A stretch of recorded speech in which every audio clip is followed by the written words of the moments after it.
Hello and welcome to Civis 360 for Ancient History. Myself Nikita Pratap. Today I would be discussing with you the significance of inscription. Now during last session we had discussed quite interesting facts about the guild system. What was the guild system and how guild system was much more structured than ever before. Okay, and after that we had also discussed around the trade paths and how we had quite one of the largest development, trade and commerce development, if we compared with the other continents, if we compare with the other countries of the world also. Okay, now similarly today our major theme is around the inscriptions which were evident from the ancient India. Now, as we are moving up till the Gupta period, okay, up till the discussions we had up till this time, we had majorly focused upon the Gupta period, up till the Gupta period. But after this, we would be also seeing the Harshavardhana period. We would be also seeing the Sangam period. But before understanding this, we should understand how did the development took place through the different threads of the time. Last time we had seen the polity development, we had seen economical development, we had seen socio-cultural development, we had also seen trade and commerce ka development through guild system, and today we are discussing about the inscription which were significant in this ancient period. Now whenever UPSC will be asking you the question, it would be asking you around the crafts and the artifacts with respect to some of the significant rulers, especially like Ashoka. Okay, now the Ashokan edicts or the Ashokan pillars are being completely or holistically asked in depth. Okay, so here you need to assess what were the inscriptions, sculptures present during that period. What were the different types of inscriptions that were present during that period. Now we'll not only overview about the Ashokan inscription, we'll also overview around the n type of inscriptions which we saw during the Gupta period or up till the Gupta period, not during but up till the Gupta period. Okay, so let us start with our today's discussion, but before that let me get you through the timeline which is necessary for your inscriptions. So if you take the inscription in the mind, okay, so in many of the lectures contemporarily I have told you about all those contemporary inscriptions from where we get the evidences of different rulers. Okay, but today our major focus is on inscription only. So here we are going to see the different natures of the different inscriptions. So here we need to focus on some of the time and the events only to study this inscription. So first it is Indus Valley civilization where we found the first inscription. Okay, after that it is the later Vedic period or during the emergence of Mahajanapadas, where we found different inscriptions. After that, it's Mauryan period, where we see major number of inscription, especially during the Ashokan period. And after that, it is Gupta period when we'll be seeing major of the inscriptions. So these are the four timelines, the four events in the single timeline where we would be having major of the inscription, and the questions majorly asked by UPSC is around this time frame, that is the Mauryan period. Of course the question are being asked from here also and here also, but the frequency of asking the question regarding the inscription is majorly from this and this. Okay, so let us start with our today's session, which is significance of the inscription. Okay, now see the previous year's question which was asked in 2022. Site of Ashoka's major rock edicts, okay, are given below. So first is Dhauli, which is located in Odisha, Iragudi in Andhra Pradesh, Jauguda in Madhya Pradesh, Kalsi in Karnataka. How many of the pairs above are correctly matched? Okay, so you have been asked about the major rock edicts. So previously when we were learning about the Ashokan period, when we were learning about the socio-cultural development, the art and architecture development during the Ashokan period, I have told you that we need to discuss, or we need to majorly concentrate upon the geographical locations,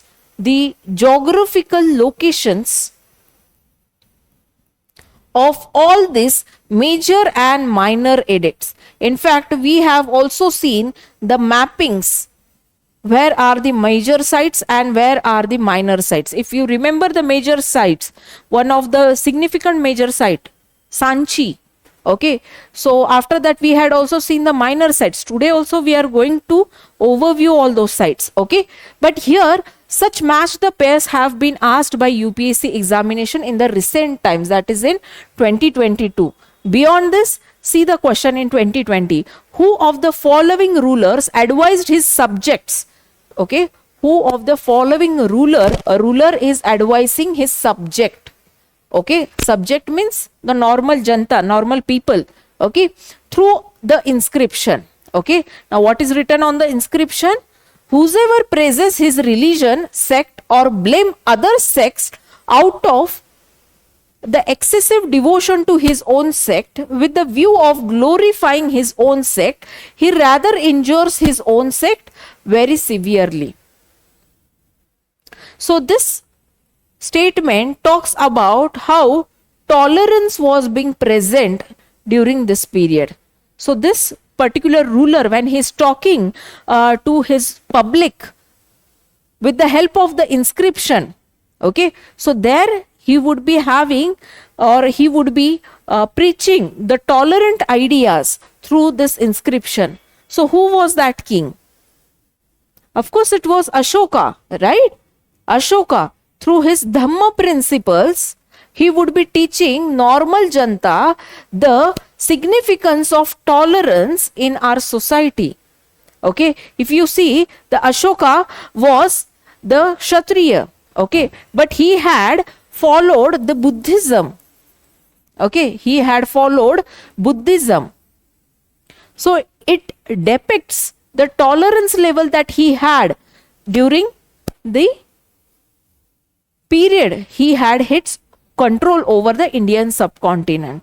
Okay, so yes, of course, Samudragupta, Harshavardhan and Krishna Devaraya. Now Harshavardhan is the later person, okay, but the major edicts or the major inscriptions on which it is being written, the value of Dhammas would be written by the Ashoka. So Samudragupta is from the Gupta dynasty, right? He is from Gupta period. So they were not that tolerant as the Mauryans. Okay, after that the Krishna Devaraya. So Krishna Devaraya would be below the Deccan region. Okay, and the Harshavardhana is also at the Deccan region. So majorly the inscription we had seen that they were present in the Madhya Desha. Okay, so that is why it is Ashoka. So this is also the way you can trick if you don't know the answer. Fine. If you know the geographical locations, you can very well answer the question. Okay. Now see, what are the inscription? Now according to the definition, inscription is any writing on the solid surface. This is the most important keyword of the statement. Any writing that is written on the solid surface, or any writing that is carved on the stone of the solid surface. Okay, so that is, okay, like for example, seals, copper plates, temple walls, metals, wooden tablets, gravestones, memorial stones, pillars, rock surface, bricks, sculptures are known as the inscriptions. Okay, now see this inscription. Okay, there is some carving done. Okay, there is some particular script. Now this is the Brahmi script. This is Brahmi script. Okay, this script tells us about that particular period. Now, although Brahmi, Prakrit, okay, Prakrit, Pali, these are quite decipherable script, and again Sanskrit also. So these are major 4 languages which are used on the inscriptions.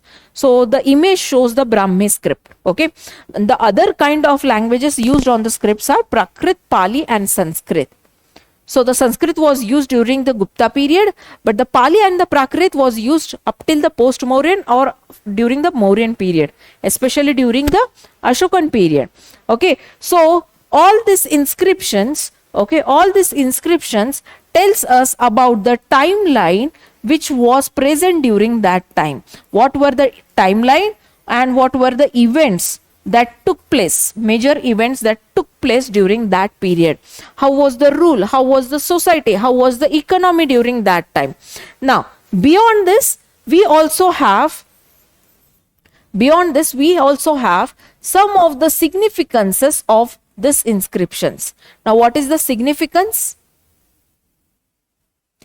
Now, you have seen Vedic text also, okay? You have seen Vedic text also. What is the significance of Vedic text? That it has more stories to tell us, right? But there is disadvantage with this text. What is the disadvantage? Like, for example, what we see, the Buddhist texts were being burnt out during the Gupta period, okay? Either by the foreign invaders or either by anyone, okay? But this text were burnt out. Now, is it possible to burn such inscription? Even if it is burned, the script which is being carved on this inscription can't be rubbed. Okay, so this is the major significance of this kind of inscription, the stone inscriptions, and that is why we are able to gauge our history. How was our Indian subcontinent? Okay, what were the major events that took place during this period? Okay, so everything which we get from the inscription is the real story of that time. Okay, it is a real story of that time. Now we know that the inscriptions were the crafts and the arts that were promoted by the government or by the king or the palace. Okay, so it was done for the public purpose. It was done for the public purpose. And that is why it was not an individual opinion. Now, if you see the literary text or the pages, they are written by a single individual. Now, an individual who writes that content can put his own views in the text also, right? Like, for example, the Vedic text or the Puranas, which we get during the Gupta period. Now, they had put their own mythological concepts in this. Now, these mythological concepts are always questionable, right? But this inscription, which are being carved out by the public or by the government itself during that time on the order of the king, okay, that is publicly evident. Okay, and we have also seen that there were n number of criticisms that were made against all those kings by the people as well. When the taxes were rising during the post-Mauryan period. Now, up till Ashoka, everything was sujalam sufalam. But after Ashokan period, when we see that there is a decline in the economy, we'll see that the people, the common man, would be starting to write the criticism against the government, against the king, that they are imposing higher taxes on us. So where do we find this criticism? We find it on inscription. Now, let's suppose if this criticism was being written on the text format. Would it live up till now? No, it would have been vanished in some corner.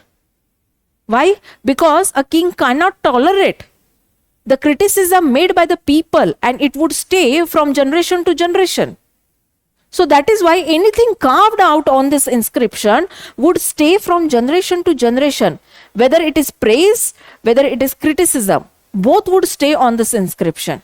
Okay, so this was the major significance of this inscription, and that is why the data that we get from this inscription is quite true data. Okay, or the evident data which we can prove with n number of proofs and evidences. Okay.